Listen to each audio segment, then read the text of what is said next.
E entrando no barco, passou para outra margem e chegou à sua cidade. E eis que lhe trouxeram um paralítico deitado numa cama. E Jesus, vendo a fé deles, disse ao paralítico: Filho, tem bom ânimo.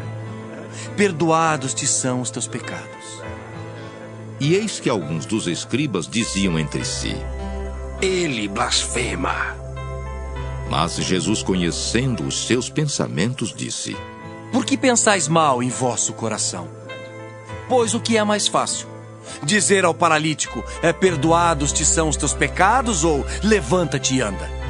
Ora, para que saibais que o Filho do Homem tem na terra autoridade para perdoar pecados. Disse então ao paralítico: Levanta-te, toma a tua cama e vai para a tua casa. E levantando-se foi para sua casa.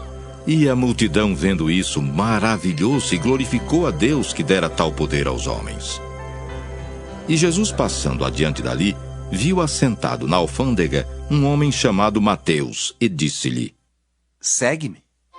E ele, levantando-se, o seguiu.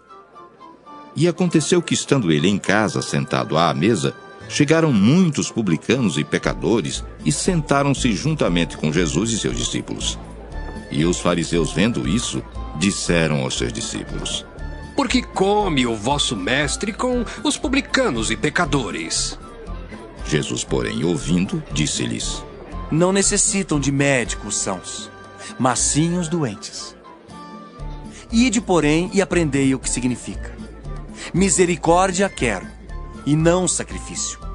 Porque eu não vim para chamar os justos, mas os pecadores ao arrependimento. Então chegaram ao pé dele os discípulos de João, dizendo: Por que jejuamos nós e os fariseus muitas vezes os teus discípulos não jejuam? E disse-lhes Jesus: Podem, porventura, andar tristes os filhos das bodas enquanto o esposo está com eles?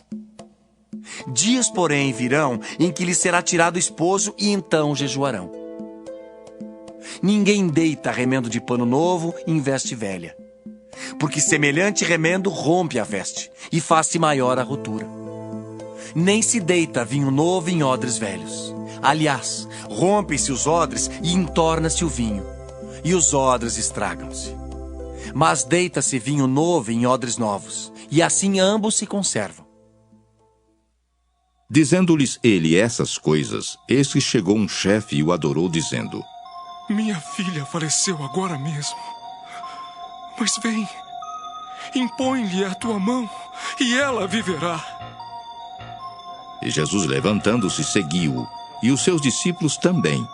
E eis que uma mulher que havia já 12 anos padecia de um fluxo de sangue, chegando por detrás dele, tocou a orla de sua veste, porque dizia consigo: Se eu tão somente tocar a sua veste, ficarei sã. E Jesus, voltando-se e vendo-a, disse: Tem ânimo, filha. A tua fé te salvou. E imediatamente a mulher ficou sã.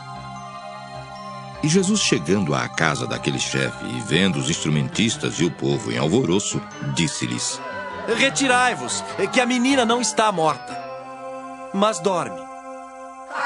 E riram-se dele. E logo que o povo foi posto fora, entrou Jesus e pegou-lhe na mão, e a menina levantou-se.